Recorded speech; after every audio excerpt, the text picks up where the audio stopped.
दोस्तों, जहां एक तरफ इसरो ने LVM-3M5 मिशन में स्पेस हिस्ट्री रच दी है, वहीं बांग्लादेश के नए मिसाइल प्रोग्राम ने भारत की सिक्योरिटी एजेंसियों की नींद उड़ा दी है।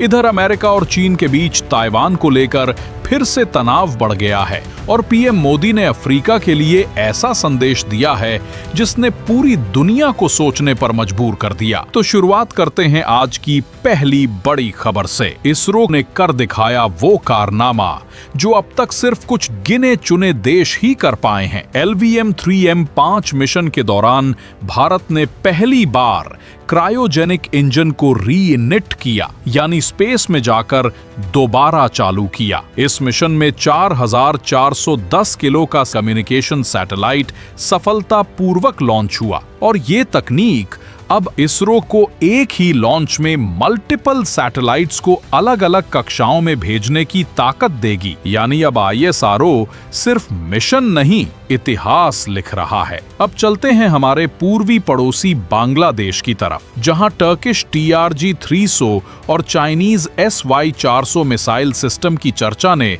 भारत की सुरक्षा एजेंसियों को अलर्ट पर ला दिया है। कैप्लान रॉकेट सिस्टम 120 किलोमीटर तक सटीक वार कर सकता है और अगर SY-400 डील होती है तो इसकी रेंज 200 से 400 किलोमीटर तक जा सकती है, यानी सिलीगुड़ी कॉरिडोर और नॉर्थ बंगाल तक इनकी पहुंच बन सकती है। हालांकि भारतीय सेना ने जवाबी तैयारी शुरू कर दी है। पूर्वी सेक्टर में S-400 डिफेंस सिस्टम और राफेल जेट्स अब स्टैंड बाय मोड पर हैं। तीसरी खबर आई है वॉशिंगटन से, जहां डोनाल्ड ट्रंप ने खुले शब्दों में चीन को चेतावनी दी है कि अगर ताइवान पर हमला हुआ तो उसके नतीजे भयंकर होंगे। ट्रंप ने कहा, शी जिनपिंग जानता है क्या होगा अगर उसने मिलिट्री एक्शन की कोशिश की। ये बयान तब आया जब दोनों नेताओं की मुलाकात के बाद US चाइना ट्रेड ट्रूस हुई थी, यानी इकोनॉमी में सुलह है, लेकिन इंडो पैसिफिक में टकराव अब भी जिंदा है और ताइवान